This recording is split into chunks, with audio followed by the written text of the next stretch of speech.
Dalawang klase ang tao sa mundo. Alam niyo ba yon? May dalawang klaseng tao sa mundo. Yung isa, papunta pa lang.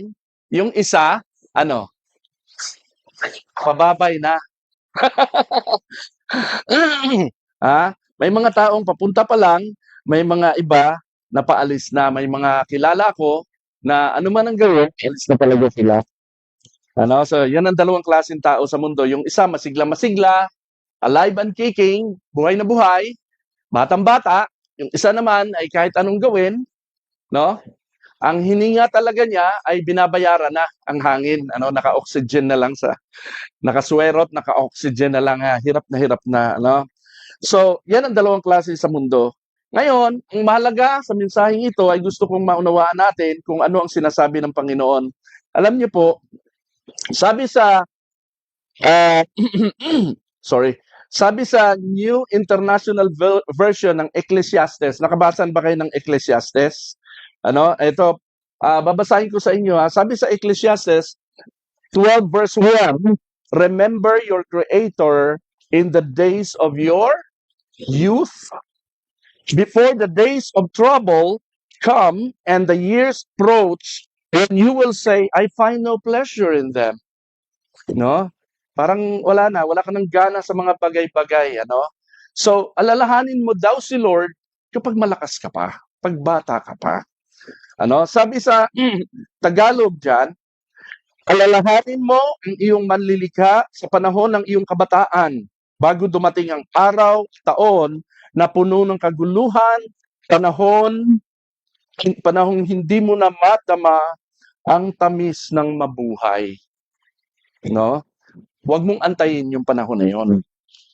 Lahat ng bagay sa lupa ay pansamantala lamang. Do you agree with me? Nothing remains forever. Nothing stays the same. Lumilipas ang ganda, naglalaho ang magandang tinig, lumilipas ang maganda at makinis na kutis, nagbabago lahat yan. Kahit anong i-apply mo dyan, nagbabago. Yan ay bahagi ng buhay. Forever is just a word in a song. Ano, yung salitang forever. Huwag tayong manangan sa forever. Lahat lumilipas. May mga bagong dumadating at yung iba umaalis. Laging ganon ang cycle ng buhay. Ang tawag dyan ay circle of life. Okay? Kahit anong gawin mo, wala kang magagawa. Yung mga umaalis, di mo mapigilan, wala kang magagawa doon. No? Yan ay takbo ng buhay, gulong ng buhay. Sabi ko, alam niyo po, ang isa sa mga bagay na naalala ko na ikinagagalak, natutuwa ako kapag naalala ko kasi meron ako nito noon, wala kayo noon. Naalala niyo yung mga beepers, pager?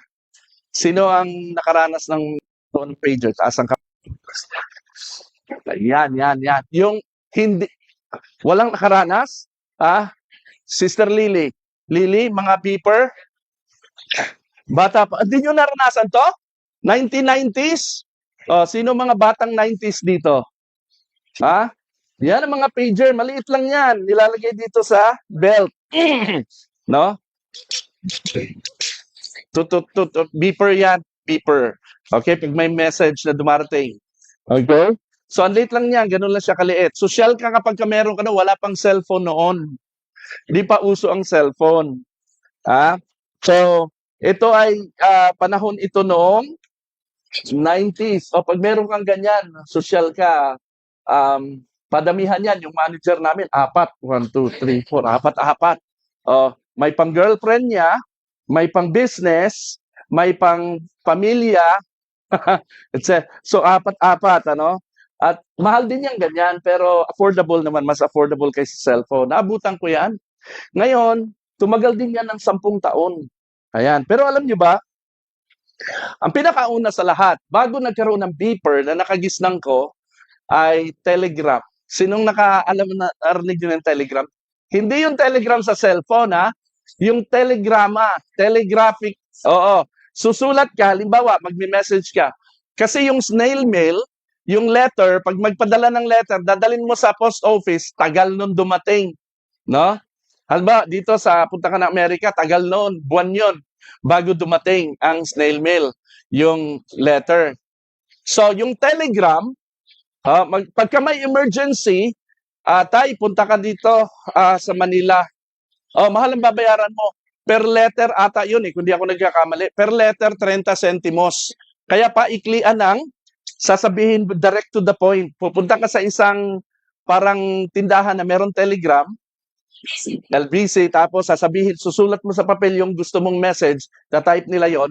Agad-agad yon, telegraphic transfer, makarating na yun kahit saan, sa Amerika man o dito, alam na nila kaagad. Parang text, kumbaga. Ha? So, ganun kabilis Telegram. Per letter ang bayad noon. Okay? So, sana naitabi ko yung aking telegrama galing sa Philippine Airlines. Nag-telegram ang Philippine Airlines sa akin. Congratulations, you passed the exam. You are one of the 70 people who are candidates for scholarship. Ayan, nung ako'y na-approve sa Philippine Airlines noon. Yun yung huling telegramang natanggap ko. So, nakagisnan ko yon mga 80s, 90s. Dumating si pager, nawala ang telegrama. Okay? Okay? So, yun yun. Ang telegrama, panahon pa yan ng mga World War era. Yung mga sundalo, magte-telegrama sila ng kanilang mga nalalaman na susugurin tayo at magte-telegraphic transfer sila. Ang bilis na message. Okay, so, dati, so nawala na yan. Tapos, nawala din ang pager nung dumating ang mga text messaging. Di ba? Sino na nakaabot noon? Year 2000 naman to. Text message. Nauso na ang cellphone kasi. Nagsimula ang text messages sa one-liner, two-liner, nagkaroon ng four-liner, at ngayon nagkaroon na ng grabe na ang evolution ng communication. Okay? So, ganun ang buhay, lumilipas, nagbabago, walang nagtatagal. Nawawala po sila. Dati bukod sa jeep, uso yung Tamaraw FX. Alam niyo yung Tamaraw FX? Sino nakarinig na noon? Tamaraw FX, narinig. At saka Cimarron, yung sasakyan na Cimarron, bukod sa jeep na pamasada, merong Cimarron at saka Tamaraw FX. Sayang, di ko na ilagay dito yung mga litrato eh. Okay?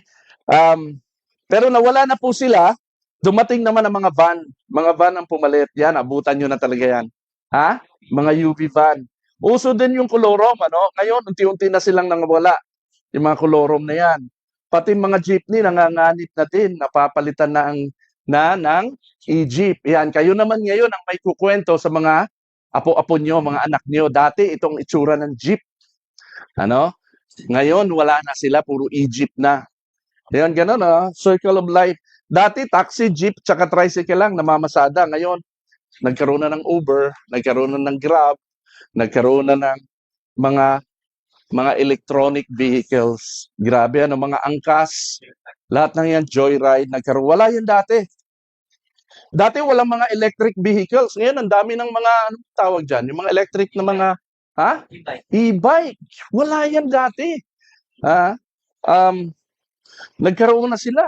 Ayan, makaka-relate na kayo dyan, So, at sa US, narinig natin, kala mo hindi ka panipaniwala, pero totoo, na meron ng autopilot ang mga kotse. Dati, aeroplano lang, may autopilot. Pero kotse ngayon, nagawa na nila ng paraan na magkaroon ng autopilot. Walang nagdadrive, Pindutin mo lang i-program mo lang yung destination mo kung saan ka pupunta, bahala na siya kung saan kanya dadalhin doon, saan kanya idadaan. Okay? So, ganun ngayon ang buhay nagbabago. Dati walang drone. Ngayon, karaniwan na lang ang mga drone sa camera. Dati, Kodak. Alam niyo yung Kodak? Sino nakarinig ng Kodak? May film. Camera na merong film. Binibilhan ng film yon, mahal yung film eh. Magastos. Kaya titipirin mo yung 36 shots. Na kinakailangan, lang, maganda.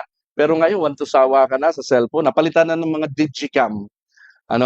Pati cellphone, meron ng digital camera at napakataas ng resolution niya. At pwede mong i-print kahit saan. Ang laki ng ipinagbago ng buhay na hindi mo mapigilan lahat ng ito. Unimaginable lahat ng mga online selling. Pero hindi mo kalain na ngayon, Hindi ko na ma-compute kung magkano na nagastos ko mula noong 2020 sa sa Shopee at saka sa Lazada. Kinumpute niyo na ba? Kumputin niyo, magugulat kayo. Ang dami niyong pera pala. Ha? Okay, grabe ano. Ito lang, mga ganito lang. Ano na to? Kulang-kulang 2,000 na. Okay? Sa Shopee. Grabe, makikita mo ang pag-usad ng panahon, very much unimaginable. No, dati Friendster. Sino nakaabot sa Friendster? Naabutan pa yung Friendster? Friendster. Okay? Pagandahan pa ng design ng homepage ng Friendster. Ngayon napalitan ng Facebook. Ano? Alright. So, ganun talaga ang buhay. Baka noon, bata ka pa noon, ngayon, wala na ang kabataan mo. Ako, nung kabataan ko, mahaba yung pilikmata ko dito eh. Laging binabati ito. Sinasabi nila dito, ang ganda naman ng pilikmata mo, ba't sinalo mo na lahat? Mahaba na makapal, pero nasaan ang mga pilikmata ko ngayon? Anyari. Anyari. Ha? Ibang-iba ang mga itsura natin noon sa ngayon. Anong next noon? Anong next? Ikaw na yung mawawala. So may mga dumadating, may mga umaalis. Ang sabi sa mga aral, yung binasa natin kanina, remember your Creator. Alalahanin mo ang iyong manlilikha sa panahon ng iyong kabataan. Doon sa panahon ng iyong kabataan. Huwag doon sa panahon ng iyong katandaan. Kasi ginagamit ng Lord ang mga kabataan. Ang mga katandaan, mga pinaglipasan na yan. Pero, pwede pa rin silang gamitin ng Panginoon dahil buhay pa sila. Habang buhay ka, habang you are alive and kicking. Pero ang sabi dito ay habang bata tayo. Alright? Now, paano yung ibang portion nito, ng mga ngaral, chapter 12, verse 1 to 7 hanggang 14. Alalahanin mo ang iyong manlilikha sa panahon ng iyong kabataan bago dumating ang mga araw at taon na puno ng kaguluhan, panahong hindi mo na madama ang tamis mabuhay.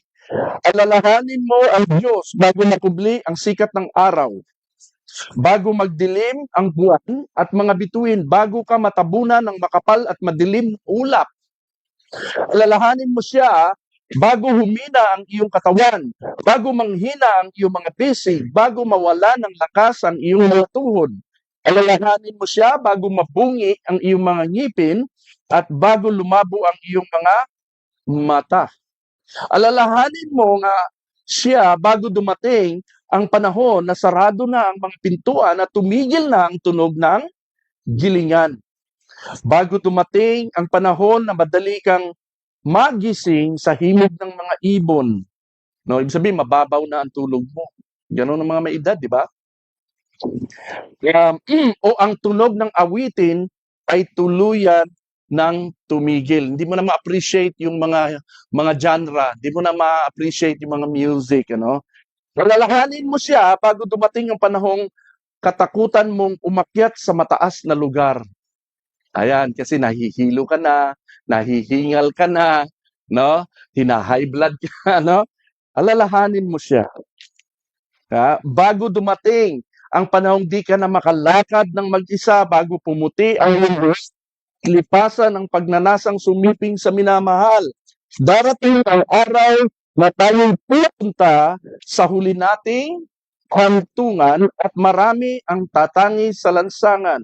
Darating ang araw na malalagot ang tanikalang pilak na nagdadala sa ilawang ginto, babagsak ito at madudurog. Darating din ang araw na malalagot ang tali ng timba at ito'y babagsak at masisira. Alalahanin mo siya bago manumbalik sa alabok ang ating katawan, lupa o ating katawang lupa at ang ating hininga ay magbalik sa Diyos na may bigay dito. Sa kabila ng lahat, gusto kong kayong bumasa ng verse 13, ready, begin.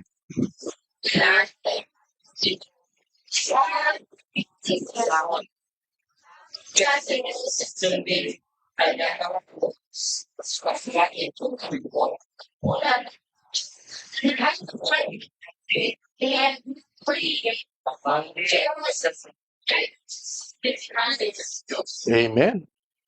Grabe ang mensahe na to, ano? Sa Ecclesiastes, sa Book of Mangangaral. Ayan, ang sabi diyan, sa kabila ng lahat, isa lamang ang aking masasabi, matakot ka sa Diyos at sundin mo ang kanyang mga utos sapagkat ito ang buong katungkulan ng tao. No? Hindi ang pagpapatayo ng magagarang mga bahay, magagarang mga kalsada, hindi ang mga pagdidevelop ng mga syudad na katulad ng nagagawa ng mayayaman na naukol ang kanilang lakas, panahon at resources sa mga bagay na ito pero nakalimutan nila ang Panginoon. Kaya nga po sa Biblia mapapansin nyo, si Jesus Christ ay masyado siyang close sa mga mahihirap. Kasi ang mga mahihirap, walang ibang inaasahan kundi ang biyayang galing sa Panginoon. Ang mayayaman, limot nila ang Panginoon dahil meron sila. They don't need God. No, they are God. They feel like they are God. No? They have power, they have authority and influence. Kung ano sabihin nila, susundin ng mga tao. Kaya sila ang nasa high position eh. Nasa mataas silang katungkulan because they think they are God.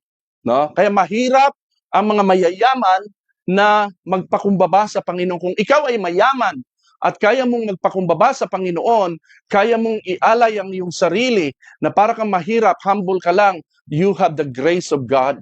Nasa iyo ang biyaya ng Panginoon dahil bihira sa mga mayayaman, sabi ni Jesus, ang papasok sa kalangitan sa langit. Alright? Mahirap. Yan ang sabi diyan. Sabihin natin, mahirap. Yan. Kasi dalawa kasi you cannot serve God and money. Yan ang sabi ng Bible. You cannot serve God as well as serving money. Alright? So, alalahanin natin siya habang tayo ay may lakas pa. Amen ba? Habang nasa iyo ang pagkakataon, samantalahin mong alalahanin ng Panginoon dahil darating yung araw na haharap ka sa Kanya at ikaw naman kikiusap kay Lord. Lord, remember me. Naalala niyo yung katabi ni Jesus Christ sa krus? No? Dumating yung huling pagkakataon na siya naman ang nakiusap sa Lord, Lord, remember me when you come into your kingdom. Buti siya. Hindi siya sinaway ng Panginoon at pinagsabihan. Ang biyaya ng Panginoon nasa kanya kasi nagpakumbaba siya. Tinuro ko na to dati. So, alalahanin daw natin si Lord habang malakas pa tayo kasi darating ang panahon, pagpaalis ka na dito sa mundo, ay ikaw naman ang magkikiusap sa kanya para alalahanin kanya. Ano? So, alam nyo bang ang pinaka nakakatakot na warning sa Biblia, alam nyo ba yon? Yung pinaka nakakatakot na verse sa Bible, kung ano? Ano sa palagay nyo? Hindi ang Great Tribulation, hindi ang Second Coming, hindi si Antichrist, ano yon? Ang pinaka nakakatakot na verse sa Bible, walang mas nakakatakot pa doon. Alam niyo ba kung ano? Matthew 7. Alright? So anong sabi? Basahin niya po ng sabay-sabay. Mateo 7, 21, 23. Ito ang pinaka nakakatakot na bersikulo sa Biblia. Pag ito sinabi ni Jesus sa iyo, naku, hopeless case ka. Ready? Pakibasa, go.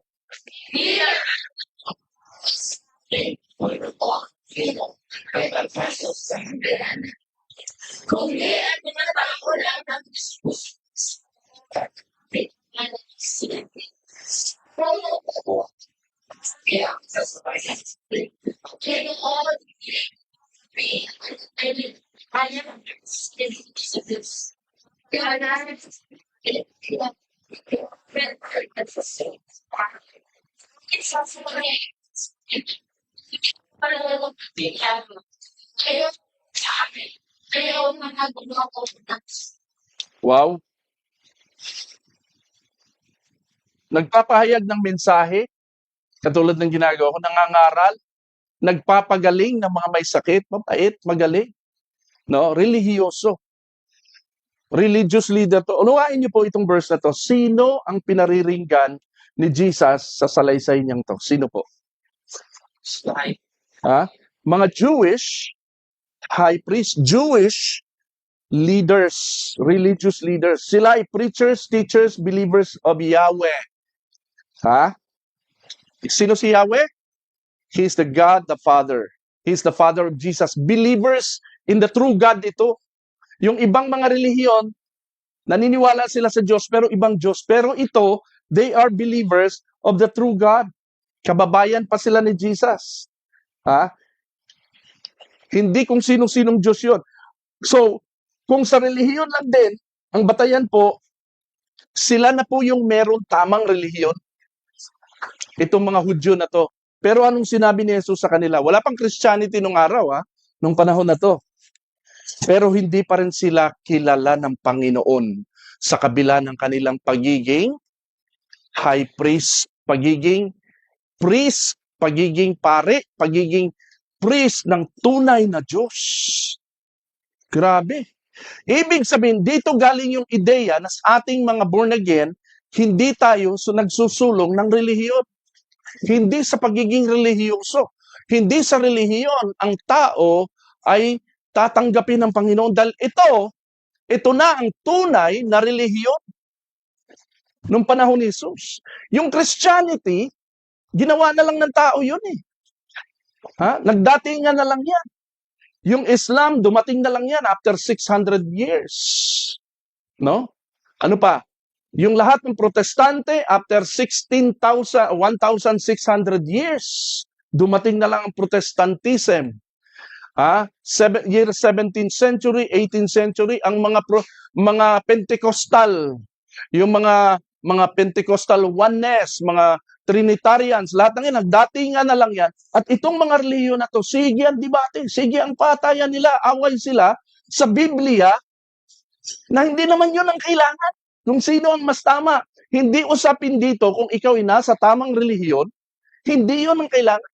Dahil ito, ang tamang relihiyon, the Jewish Zionism. Ano ang tawag doon?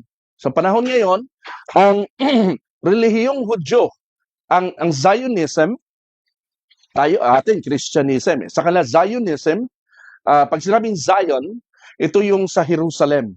Temple in Jerusalem.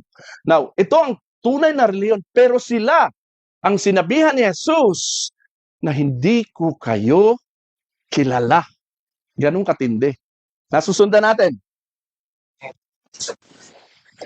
So kung reliyon lang din ang ating pag-uusapan, sila na ang tamang reliyon. Pero hindi pa rin sila kilala ng Panginoon. Ang pagiging relihiyoso ba ay hindi pagsunod sa kalooban ng Panginoon?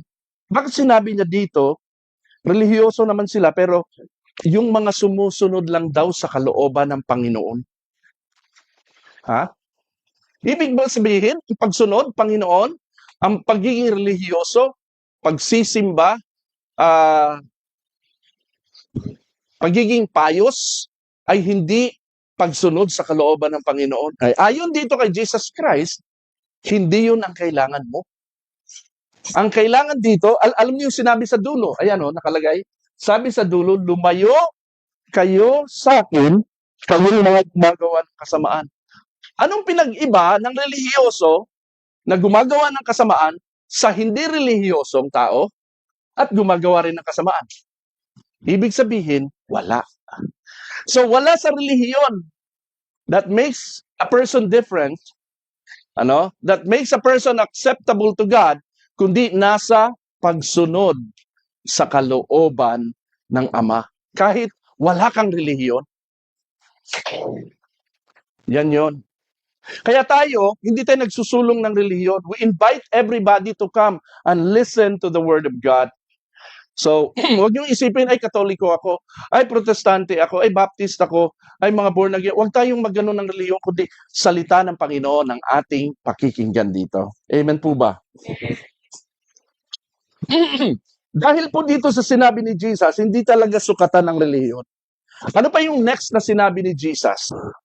Ano yung pang next sabi niya? Sabi niya dito, una sinabi niya, sumunod sa kalooban ng aking Ama. Pansinin natin yan Pangalawa, ang sabi niya dyan, marami. Marami ang magsasabi sa akin, Panginoon, hindi ba kami ay nagpahayag ng mensahe mula sa Diyos? nagpalayas ng demonyo at gumawa ng mga himala sa iyong pangalan. Ngunit sasabihin ko sa kanila, hindi ko kayo nakikilala. Grabe, ano? Kilala nila si Lord, pero hindi sila kilala ni Lord. Grabe, ano? Walang iniwan yan sa presidente. Kilala natin si President BBM, pero hindi tayo kilala ni President BBM. Ano lang yan? Sabi diyan, lumayo kayo sa akin, kayong mga gumagawa ng kasamaan. So, kapag ikaw, kahit ikaw ay relihiyoso, kapag patuloy ka sa masamang pamumuhay, hindi valid ang iyong relihiyon. Invalid ang pagiging relihiyoso mo. So, ang hinahanap pala talaga dito ng Panginoon, yung namumuhay ng maayos sa kalooban ng Panginoon. Anong ibig sabihin na to? Ito ay personal, private life ang hinahanap ng Panginoon na pamumuhay. So, yun ang pinakamasakit, pinakanakakatakot ng verse sa Bible, yung ikaw ay tanggihan ng Panginoon. Tama po ba? Yung ikaw ay akala mo tatanggapin ka ng Panginoon because of all that you have done in this world for God, only to find out na ikaw pala ay mahuhuyo sa heaven. Sino ka? Sino ka? Yung asang-asa ka, pagkatapos, akala mo kikilalanin ka, tapos, sino ka nga? Ang nakakahiya yun, di ba? Very embarrassing. Ganun yung kalagayan na yun. So, kung marami, ang sabi dito, marami, sabihin natin marami. Marami ang mga magsasabi sa akin, marami ang magsasabi sa akin, Panginoon. No? Ibig sabihin, pagmamalaki nila ang kanilang achievement sa buhay. No? Pero lumayo kayo sa akin.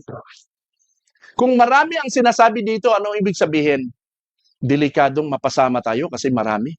Delikadong mapasama ka. So pag-isipan mo ito, mag-reflect ka dito, baka makasama ako sa marami. Kahit nga konti, kahit sinabing may ilan, sana nga lang may sinabing may ilan na hindi tatanggapin at hindi kikilalanin. Pero hindi sinabing may ilan eh. Ang sabi dyan marami. So ibig sabihin malaki ang posibilidad. Alam niyo po ba, ang Christianity, 2 billion, 2.2 yata, o 2.1 billion na ang population ng Christianity sa buong mundo. Pinakamalaking relihiyon ang Christianity. Ano? Pero hindi sukatan ang Christianity para ikaw ang napasok sa langit. Kailangan sumusunod. Sabihin mo sa iyong katabi, sumusunod. Dapat sumusunod ka sa kalooban ng Ama. Okay, paano ka makakasunod? Paano ka susunod? Ang tanong. Dapat prepared ka. Kaya nga ang ating teksto dito, prepare to meet your God. Prepare to meet thy God. Now, the question is, how do you prepare to meet your God? How do you prepare to meet God? Ha? Sabi diyan, 2 Timothy chapter 2 verse 15, work hard. Everybody say work hard. Oh, talagang may hard work to.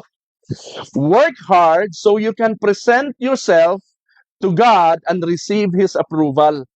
Be a good worker, one who does not need to be ashamed, and who correctly explains the word of truth. Yan. So hindi basta priest, hindi basta preacher. Kinakailangan tama ang iyong pinapaliwanag according to the will of God. Kaya ang sabi dito, work hard. No? Everybody say work hard. Alam nyo, ito kasi ay New Living Translation. Ha? A version yan ng New Living Translation. Merong iba namang version sa Bible na ang tawag ay Magandang Balita Biblia sa Tagalog, no? Sikapin mo. Ayan.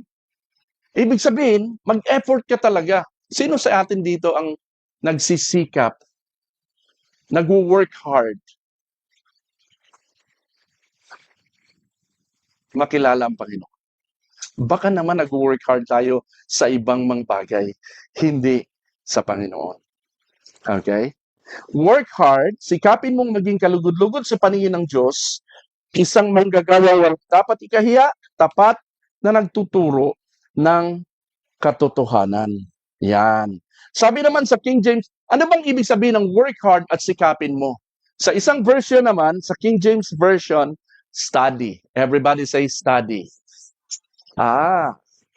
Study to show thyself approved unto God, a workman that needeth not to be ashamed, rightly dividing the word of truth.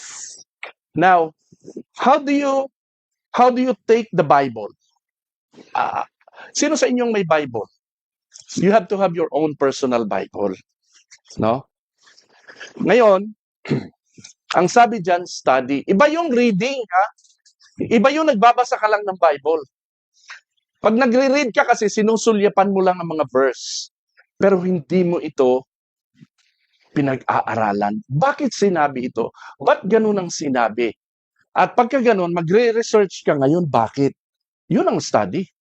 Okay? So, ang sabi diyan, study to show yourself approved unto God. Alright? Kailangan dito, approved ka sa Panginoon. Kasi baka mamaya, meron ka nga, kilala mo ang Panginoon, dahil umaattend ka ng Bible study, pero yung pag-attend mo ng Bible study, hindi mo nire-review ang mga naririnig mo. At yung sinasabi ng nagsasalitang yan. No? Reviewin mo. Study. Sa sarili mo, magkaroon ka ng Bible. Alam nyo, maraming mga relihiyon yan, binabawal sa kanila mag-Bible. Basta sumuaten lang sila, makinig lang sila sa pagtuturo. Huwag sila magbasa ng Bible. Kasi brainwashing yon. Kung ano yung sasabihin ng simbahan nila, yun lang ang tatanggapin mo. Kasi pinipili nila mga bersikulo sa Biblia na swak lang sa kanilang paniniwala at itatabi nila yung mga bersikulo na baka mabasa mo, magkakaroon ka ng question at kukwestiyonin mo ang relihiyon nila. At sa gayon, darating ang time, aalis ka na doon. Kasi bias sila sa relihiyon nila. Kaya may mga relihiyon, pag yung isang relihiyon pinagbabawal sa iyo na mag-aral ng Biblia, tayo po walang bawal sa atin dito. Lahat ng Bible magkaroon kayo. Ako lahat ng Bible ginagamit. Napapansin niyo kung ano-anong mga version ginagamit ko? Pati Catholic edition ginagamit ko. Nandito. Lahat ng version. Kasi pinag-aaralan yan. Bakit yan ang translation dyan? Ang sabi dito, study. Everybody say study. So, hindi lang pala magbasa ng Bible. Hindi lang pala makinig sa preaching. Ikaw mismo, mag-study ka. Pag-aralan mo para lumalim ka sa Panginoon. Okay?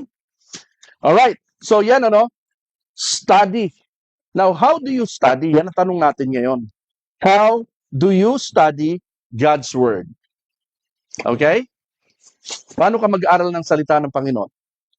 Unang-una, search the scriptures. Everybody say search. Search. Ayan. Pag sinabing search, hanapin mo. Saan ba yung verse na nagsasabi ng ganito? Alam niyo po, mapalad kayo ngayong mga kabataan. Alam siguro ni Lord na tamad na kayo. Alam siguro ni Lord na wala na kayong time masyado sa Word of God. Alam niyo kung bakit? Nung araw kasi, walang Google, walang ChatGPT, walang CC. Ano pa bang wala? Walang AI. Hindi uso lahat ng yon. Alam niyo ba yung AI? Alam niyo ba yung CC? Walang internet. Yun, matindi, walang internet. Nung sinabi itong study at saka search the scriptures, walang internet, wala lahat ng technology. Anong ginagawa ng mga tao? They work hard. Hinahanap nila. Hanap sila ng hanap. Saliksik sila. Kaya sabi doon, saliksik mo. Sabi diyan, you search the scriptures because you think they give you eternal life. But the scriptures point to me, sabi ni Jesus. Yet you refuse to come to me to receive this life. Ito yung mga Hudyo Sinisearch, nagbabasa sila ng Bible, sinisearch nila ang salvation sa Bible kasi nasa Bible nila makikilala ang eternal life. However, nung dumating si Jesus Christ, hindi nila na-recognize na siya pala ang eternal life. Kaya ang palad natin ngayon, na ang lahat ng mga mali nila, lahat ng mga failures nila at lahat ng hindi nila alam, na-compile na sa isang book na katulad nito ang Bible, no? Ang all you need to do is to research. Everybody say research. Ang sabi diyan sa kanila, search. Pero tayo, dahil nandyan na ang lahat ng information, andyan na ang technology, all we need to do is research. Grabe, ano? Second generation searching na yan. Mas madali na. Alam kasi ni Lord, tamad tayo magbasa. Okay? Andyan na si Google. Alam niyo po yung, bumili po ako ng Bible. Ano? Asan yung Bible? Pakikuha yung Bible ko nga. Andyan sa taas. Bumili ako ng Bible kasi ganda-ganda ako sa mga Bible. Matagal ko ng pangarap na magkaroon ng magandang Bible. Mga Bible ko lang, puro bigay. Puro bigay. Dumating yung time, sabi ko, Lord, gusto kong bumili ng Bible talaga na galing sa akin na talagang kataas. So, bumili ako ng Bible. Ito yung NLT na lagi kong nilalagay dyan. NLT, New Living Translation. Ano? Giant print ito. Ang lalaki ng sulat nito. Ganyan kalalaki, oh. Okay. So, bumili ako ng Bible. Hindi ko siya masyadong nagagamit. Alam niyo kung bakit? Alam niyo kung bakit? Mas madaling magbasa ng Bible at maghanap ng verse sa internet. At meron na rin Bible sa cellphone. May Bible na. Bible app. Kaya yung cellphone ko, lahat ng version nandoon. No? So, kita kaya makikita niyo pag naglagay ako ng verse, ang bilis ko, copy-paste lang verse, ang bilis ilagay. Pakadaling mag-research, ang pakadaling makuha ang impormasyon. Tapos, hindi pa rin tayo nagre-research. Nako, baka naman dumating yung time na Lord, remember me, hindi ka na talaga alalahanin ng Panginoon. Binigay niya na ng Panginoon sa iyo lahat. Pagkatapos, wala ka pa ring action. Amen po ba? Search the scriptures. So, sabi mo sa iyong katabi, number one way to study the Bible, to study God's Word, is to search. Everybody say search. Yan, saliksikin mo. Okay? Pag nagsisearch ka, hindi ka lang nagbabasa. Hindi ka lang nagbabasa, nagtatanong ka din. At nakikinig ka din sa iba. Pangalawa, anong pangalawa? Sabi diyan, study to show thyself approved to God, a workman that needeth not to be ashamed, rightly dividing the word of truth. Pangalawa, trust the Bible. Everybody say trust. Grabe, ano? Yung iba kasi sabi nila, paano man Diyos ang nagsulat ng Biblia? Tao lang nagsulat niyan. Tama. Pero ang tao lang ang ginamit ng author. Ang author ay ang Diyos. Amen? Katulad ng ballpen. Yan. Pakita mo yung ballpen mo nga, ma. Ayan. Si mama nagsusulat. Pag tinanong kita, sino ang nagsusulat? Ang ballpen o si mama? Si mama. Pero yung mga pilosopo, hindi. Ballpen ang nagsusulat. Hindi. Ginamit lang ni mama ang ballpen. Ganun ang mga writers. Ang mga sumulat, mga authors ng mga book sa Bible, ginamit lang ng Holy Spirit para isulat ang puso't damdamin ng Panginoon sa tao. Ang Biblia ay love letter ng Diyos sa tao. Amen? Para malaman ng tao gaano kamahal ng Diyos ang tao sa kabila ng kanyang mga kasalanan. Amen ba? So trust the Bible. You have to trust the Lord. With all your heart, do not depend on your own understanding. Seek His will in all you do. Everybody say seek. Yung will ni Lord ang hahanapin mo in all you do. And He will show you which path to take. Napakaganda, no? Yan. And so trust the Lord.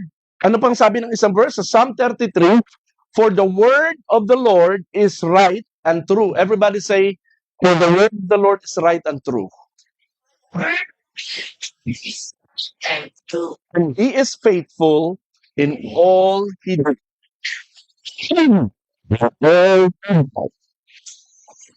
The word of the Lord. Ang Biblia, the word of the Lord is correct, is right.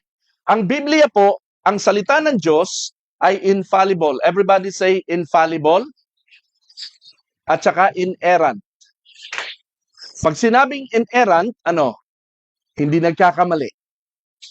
Pag sinabing infallible, ano? Walang sablay, walang pagkakamali. Ganon. Bagamat napakadaming nagsulat nito. Alright. So, ano pang sabi dyan na verse? Why do you have to trust the Bible? Matthew 24:35. Pakibasa ang sabay-sabay. Everybody, begin.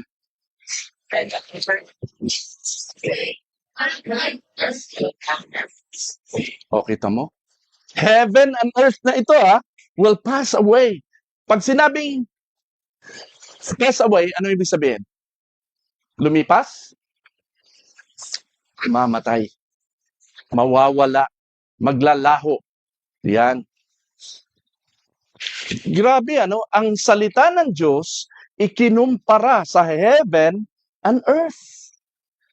Na alam nating long-lasting. Pero mas long-lasting ang salita ng Panginoon. It will never pass away.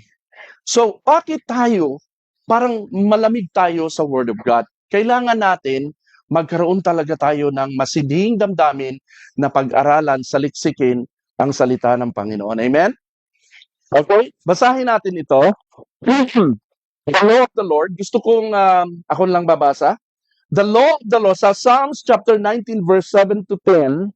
Sabi dito ng New King James Version. The law of the Lord is perfect.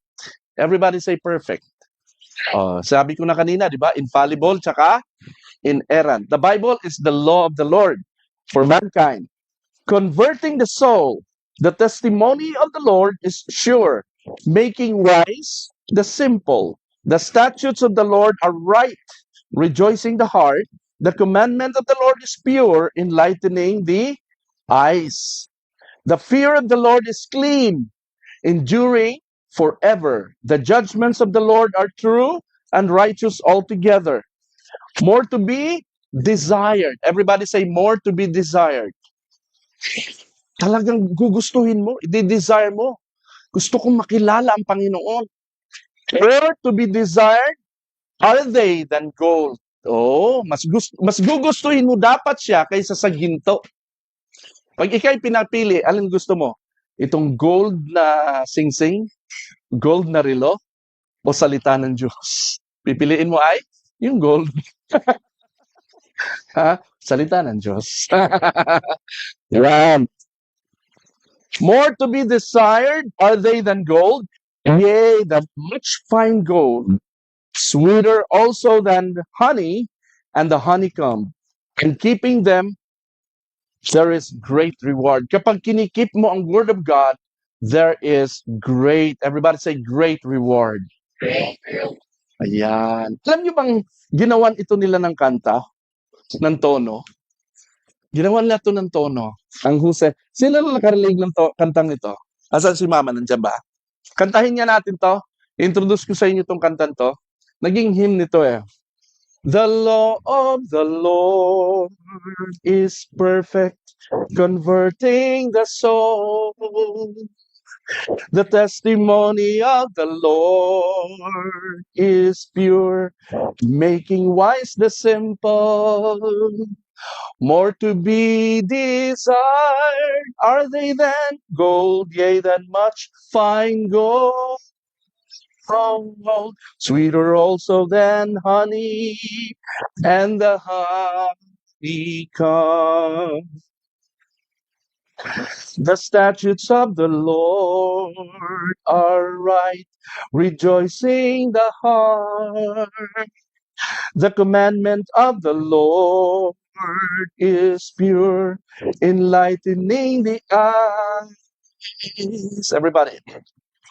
More to be desired are they than gold, yea, than much fine gold. Sweeter also than honey and the honeycomb. The fear of the Lord is clean, enduring forever. The judgments of the Lord are true and righteous altogether. More to be desired are they than gold, yea, than much fine gold. Sweeter also than honey and the honeycomb. Ulitin natin ha. The law of the Lord is perfect, converting the soul. The testimony of the Lord is pure, making wise the simple. More to be desired are they than gold, yea, than much fine gold. Sweeter also than honey and the honeycomb. The statutes of the Lord are right, rejoicing the heart. The commandment of the Lord is pure, enlightening the eyes.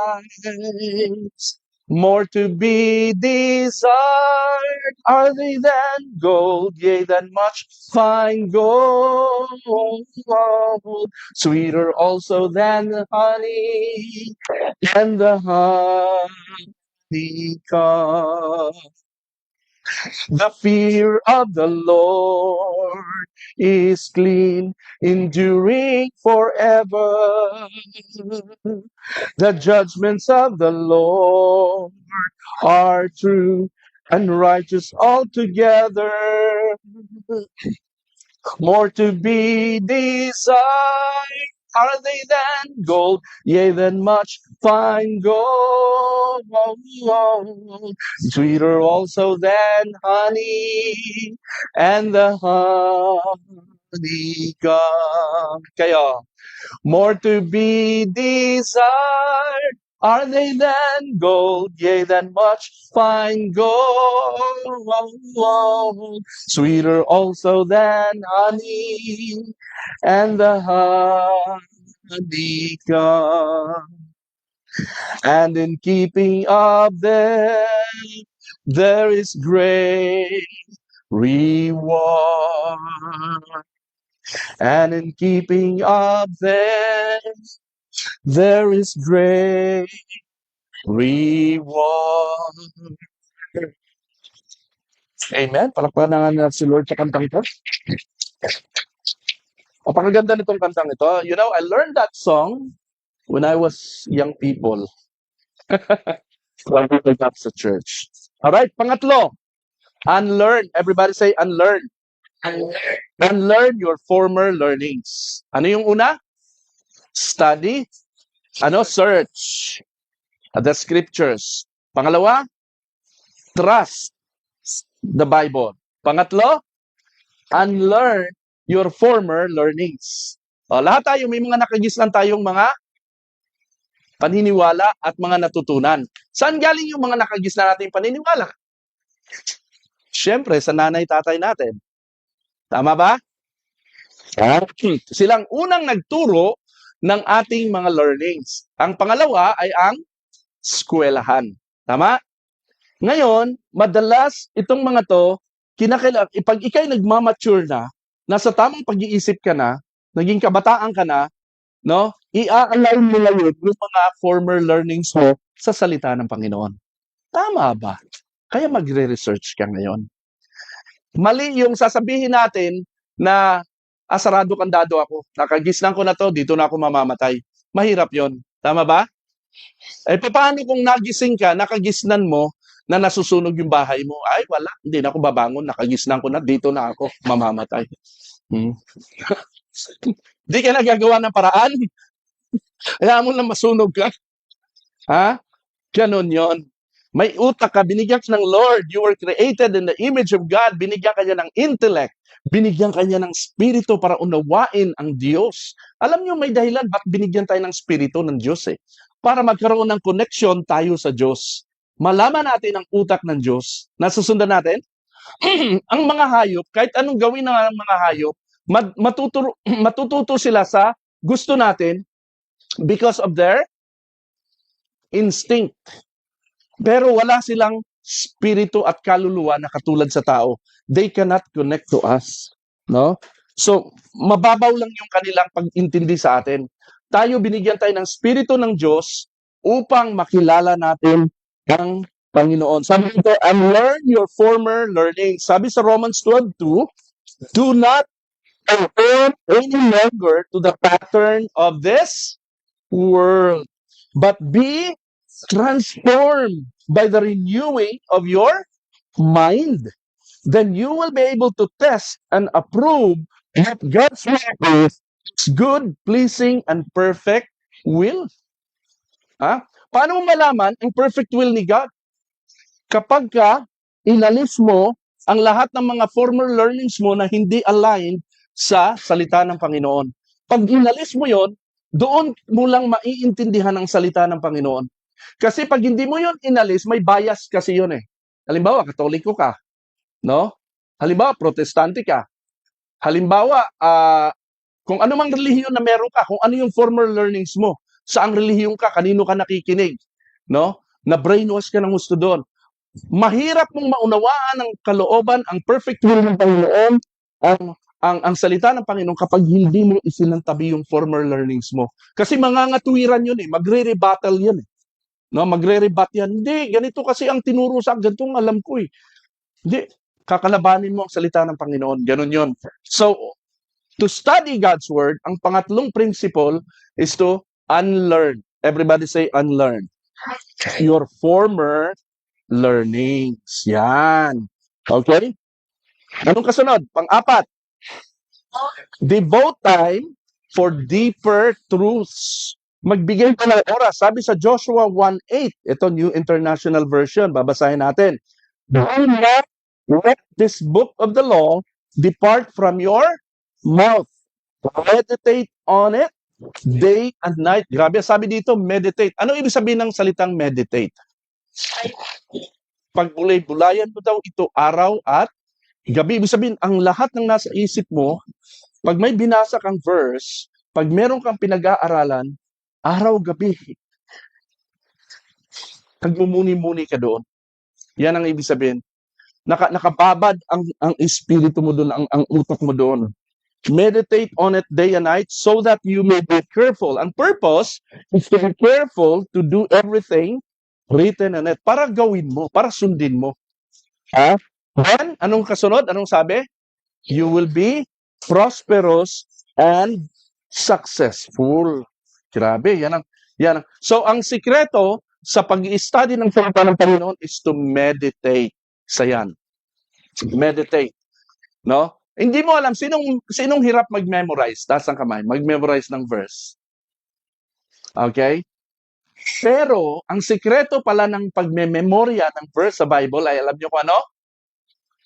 Kapag naintindihan mo yung sinasabi ng Bible by heart. Paano yun papasok sa heart mo kung hindi mo i-meditate?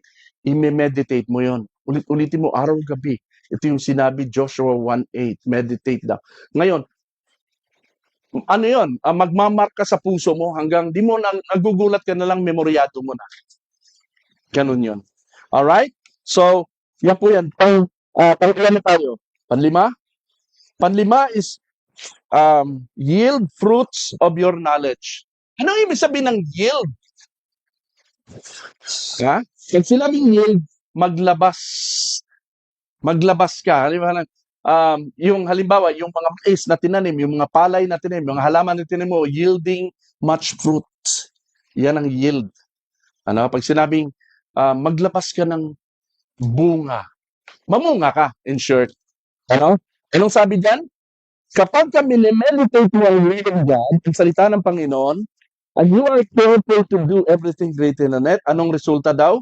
You will be prosperous and successful. Yan ang fruits. No?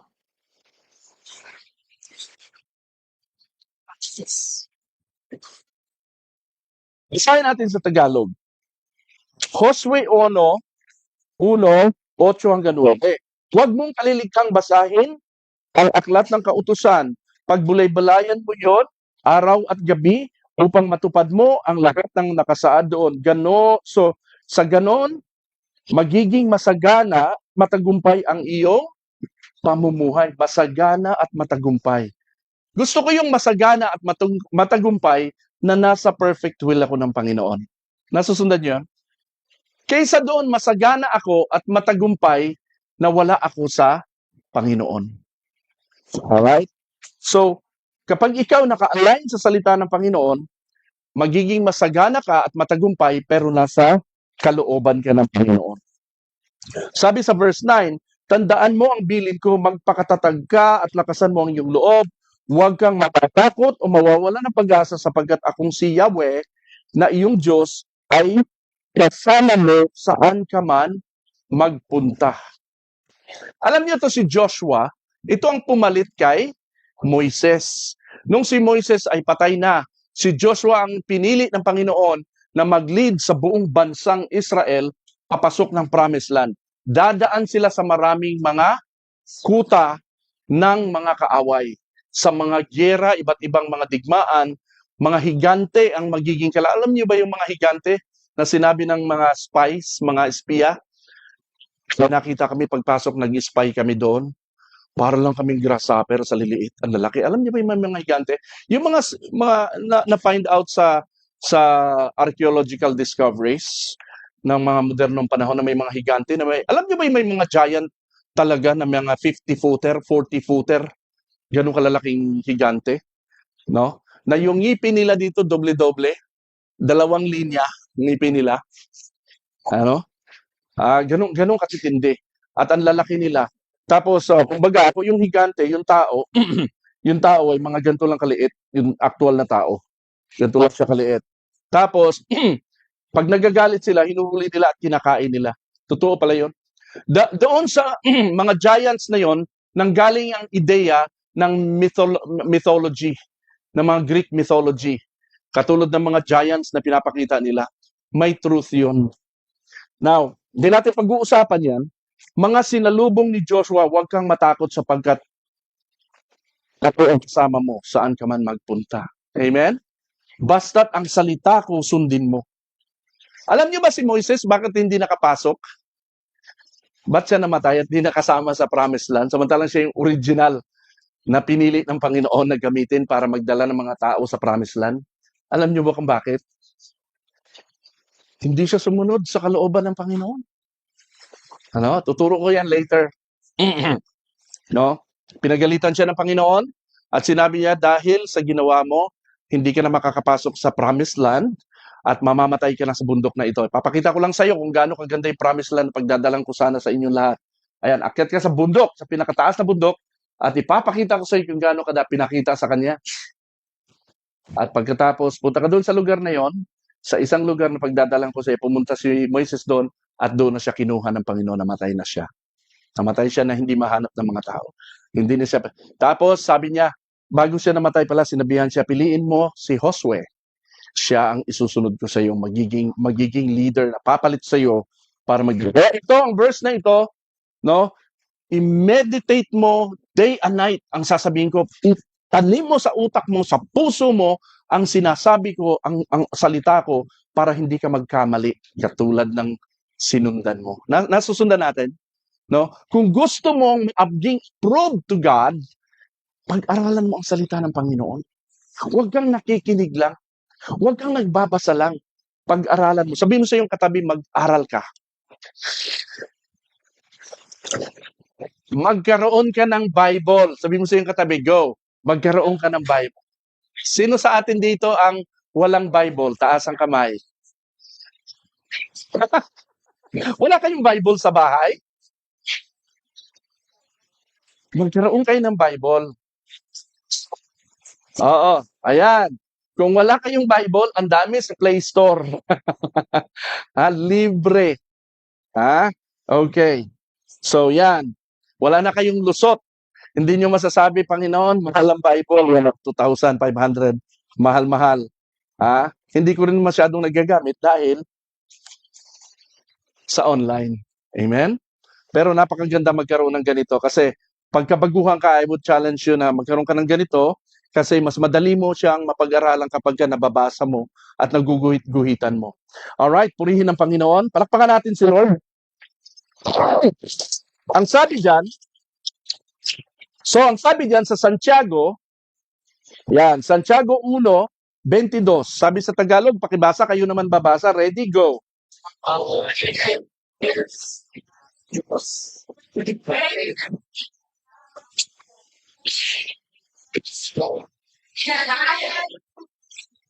Di ba ang sabi dito kay Josue? Ang sabi ng Panginoon dito kay Josue, um, upang matupad mo ang lahat ng nakasaad doon. So, kaya niya pinapameditate para tumimo sa puso ni Josue ang salita ng Diyos para matupad. Ayan. Ang sabi diyan kay Santiago, ito'y salita para sa atin. Ang sabi diyan, mamuhay kayo. Ipamuhay ang salita ng Panginoon. Ang salita ng Panginoon hindi pang relihiyon. Hindi lang ito ginagamit sa simbahan. Ito ay ipinapamuhay. Kaya tayo, wala tayong simbahan. Itong bahay natin, no? Ginamit na natin ito para sa salita ng Panginoon kasi kailangan nating ipamuhay sa bahay natin ang salita ng Panginoon. Ganon din ang challenge ko sa inyong mga tahanan. Mamuhay. Sabihin mo sa iyong katabi, mamuhay kayo. Ayon sa salita ng Diyos. Hindi, ano? Kung pinakikinggan mo lamang daw ito, ngunit hindi mo sinasagawa, dinadaya nyo ang inyong sarili. Tumpak. Amen? Anong sabi bakit natin kailangan ipamuhay? Anong mangyayari kapag pinapamuhay mo ang salita ng Panginoon? Yari, kalooban niya sa'yo. Napapangyari ang kalooban ng Panginoon? Ito ang mangyayari. You will be yielding fruits. Maglalabas ka ng bunga. Anong sabi sa Galatia 5:22? Subalit ang bunga ng Espiritu ay pag-ibig, kagalakan, kapayapaan, katsagaan, kabaitan, kabutihan, katapatan, kahinahunan, at pagpipigil sa sarili. Walang batas laban sa mga ito. Kaya pala, may mga Kristiyanong hindi mababait. Pag nakikita kayo ng Kristiyanong wala itong mga items na ito, itong mga bunga na to na binabanggit yan, no, walang kagalakan, malungkutin, no, walang katahimikan, walang kapayapaan, walang katsagaan, no, walang kapaitan, walang kabutihan, walang katapatan, walang kahinahunan, hindi marunong magpigil sa sarili, bungangero, bungangera, chismoso, chismosa, no, lahat na yan. Hindi marunong sapagkat hindi nila minimeditate ang salita ng Panginoon at hindi na i-instill sa kanila ang Word of God, ang fear of the Lord, ang righteousness ni Lord, kinanta-kanta natin kanina, no? Hindi tumitimo sa kanila, kaya hindi nag-yield ng fruits ang kanilang knowledge. May knowledge lang sila kasi nakaka-attend sila paminsan-minsan. Paminsan-minsan. Mas madalas, uma-absent. Nasusundan natin? Hindi regular na nakakapakinig ng salita ng Panginoon. Kaya hindi nag-yield ng fruit. Pansinin niyo yung halaman. Nakita na kayo ng, ano bang halaman ng mabunga? Yung madaling magbunga. Yung halaman, subukan mong minsan mo lang diligan sa isang buwan. Ano mangyayari sa halaman? Kahit mabunga, hindi yun mag-yield ng much fruit. Mangungulunto yun. Pero pag laging dinidiligan, lagi mo, binubungkal mo, lagi mo siyang nilalagyan ng fertilizer, no? Ano mangyayari? Magiging masagana ang bunga noon. Nasusundan natin? Ganon din ang ating Christian life. You will yield fruits of your knowledge kapag ka ikaw ay nag-i-study ng Word of God. Amen po ba? Alright. So, ano nga po yon? How do you study God's Word? Sinong nakakatanda? Ano yung una? Search the Scriptures. Ano yung pangalawa? Trust the Bible. Pangatlo? Unlearn your former learnings. Pang-apat? Devote for deeper truths. Panghuli? Yield fruits of your knowledge. Ginawa ko ng acronym para madali nyo matandaan. Aha. Okay? This is how you study. This is the principle of studying the Bible, a Word of God. Alright? Amen po ba? Now, bakit gusto nating pag-aralan ng salita ng Panginoon? Kasi sabi sa Hebrews chapter 4 verse 12, I want you to read this. Ready, go.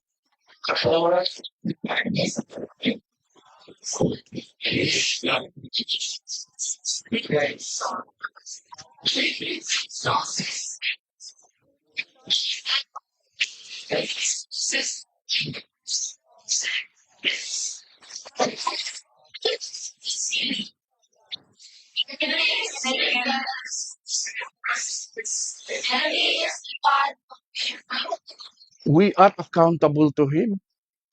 Alam niyo yung salitang accountable sa Tagalog? May pananagutan tayo. Mananagot tayo sa Kanya. Ha? Ganong katindi po yun. So, ang tanong dito sa atin, are you prepared to meet your God?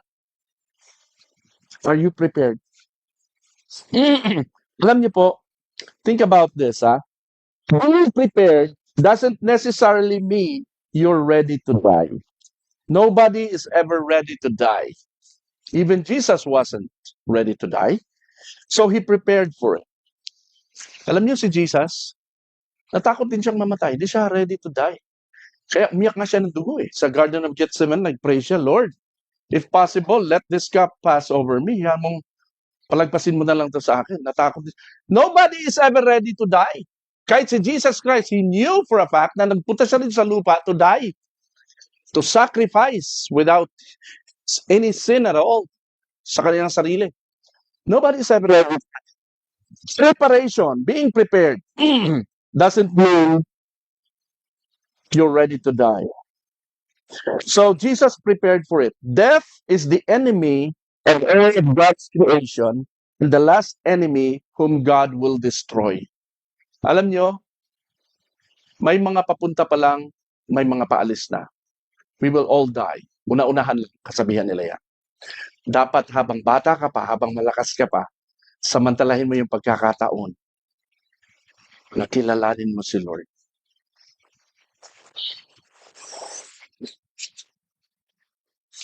I was pondering on this one. Iniisip ko to at na-realize ko na while I was preparing for this message, ako nagprepare ako to meet my God. And then I realized the Lord told me, preparing to meet me does not mean you are getting ready to die. Hindi pa ako mamamatay. No? May mga tao na hindi prepared to die. At hindi rin sila ready to die. Yun ang mga nakakatakot. So, how do you prepare to die? How do you prepare to meet your God? Anytime kunin ka ng Lord, prepared ka. No? May insurance na tayo. Ibig sabihin, saved na tayo. Ano pang kulang natin? Word of God. Kinakailangan meron tayong Word of God. You have to study the Word of God.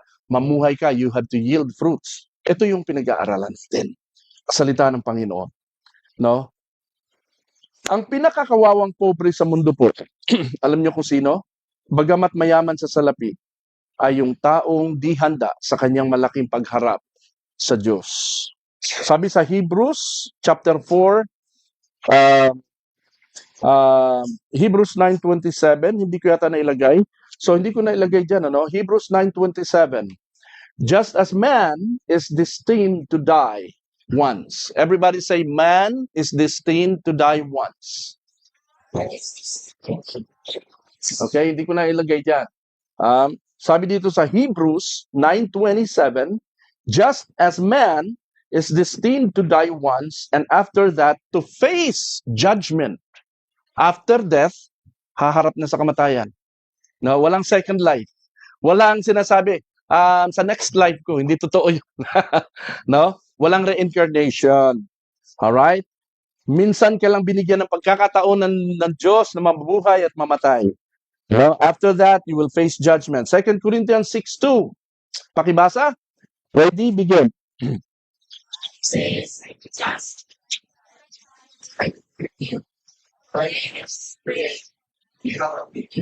Indeed. Everybody say now. Hindi ka magpatumpik-tumpik o sa kanilang pag-iisipan muna kita, Lord. Saka ako magdidesisyon. Babalikan kita, Lord, ha? Bigyan mo lang ako ng hindi ganon. Everybody say now. And today is the day of salvation. Si Lord, pagka pinarnig niya sa iyo ang mensahe, katulad nito, kung narinig mo na to ngayon, you have to decide now. Because you will never know. Pagtulog mo mamayang gabi, baka hindi ka na magising bukas. Nakakita na kayo ng taong ganon? No? And if you are given 24 hours to live, what will you do? Pag may anghel na bumaba at binulong sa'yo, hanggang bukas ka na lang ng alas 5 ng umaga, mamamatay ka na. Anong gagawin mo? Ligtas ako. Oo. Hindi ka na matutulog. Okay? Hanggang alas 5 ka na lang.